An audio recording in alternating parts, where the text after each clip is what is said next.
Hi there, I'm Gary Hardy and thanks for tuning in to episode 1 of our Unboxing BRM series. Today I'm going to unbox the relationship management role. We've discovered that many BRMs have misunderstood this, and having worked with several hundred BRMs over the past 4 years, we've mastered how it should really work. The guidance from the BRM Institute has really made BRMs rethink. So I'm going to open the BRM role box and share these secrets with you now so you too can think differently. The BRM role is critical to build a truly value-adding relationship, and done well, both parties will see value being created proactively. It will become natural for objectives to be shared and for everyone to work together as a team, driving business value. Defining and executing the role properly is therefore a vital first step towards building really productive relationships. Where we've seen it working well, the BRM has been supported and driven strategically by top management with CEO backing. The role has been taken very seriously because the function, IT, HR, finance or a third party, has been understood to be critical to business performance. We found, however, that usually the role is just tactical, and the BRM or BRM team the only people involved in managing the relationship. This creates a bottleneck and an unpredictable workload, and coordination with colleagues can be a challenge, and support mostly reacting to issues and fixing problems. IT BRMs often admit to being just the front line of the service desk, and HR business partners often say they spend all their time only dealing with hiring, firing and personal issues rather than developing people and their skills. When the BRM role has not been driven by top management, it's really hard to be a key part of business decision making and strategic planning.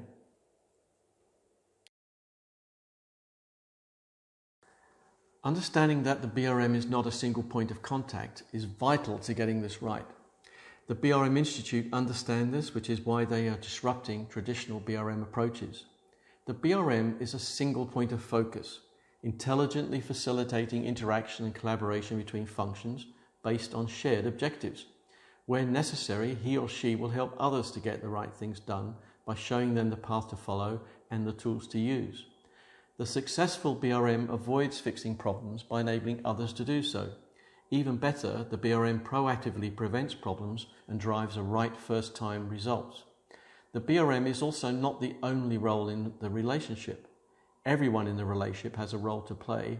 For example, in an IT function, the CIO and architects work with business leaders to shape strategic goals and business capabilities. Business analysts help process owners define business changes. Project and program managers make sure that implementing technology solutions results in business value.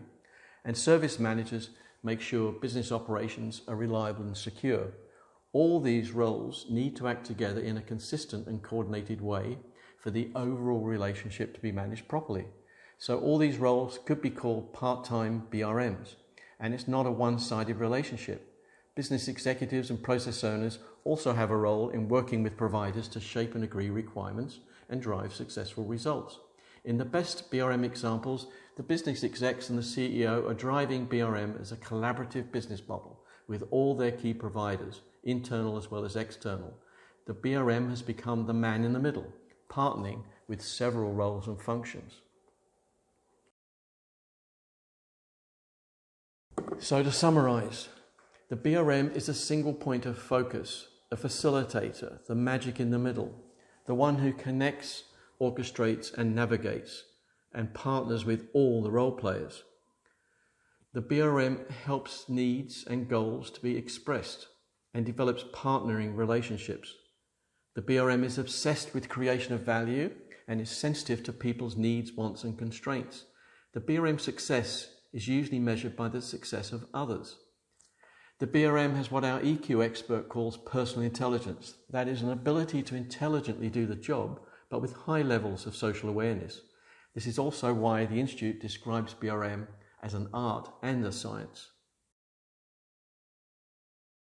As I hinted at the beginning, getting the role right is not the whole answer. BRM is a capability, all the things necessary to have positive function-to-function relationships that will drive ongoing value.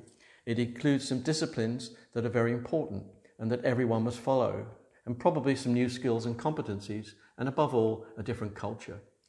The truth is that an effectively implemented set of BRM roles is necessary if our goal is a true partnering relationship.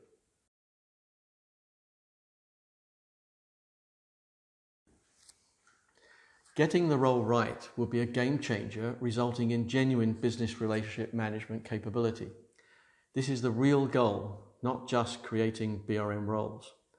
And I hope now you can better understand the importance of getting the role right.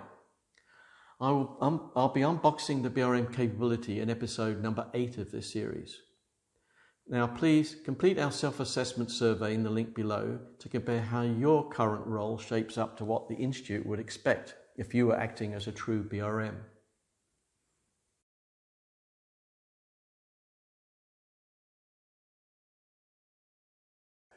So, I hope you enjoyed this short session and it stimulated some positive thinking.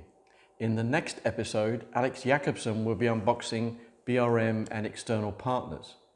Please share links to these videos and keep subscribing to our IT Winners channel on YouTube. And feedback and suggestions are always welcome, and there's a link below. Have a great day. Thank you.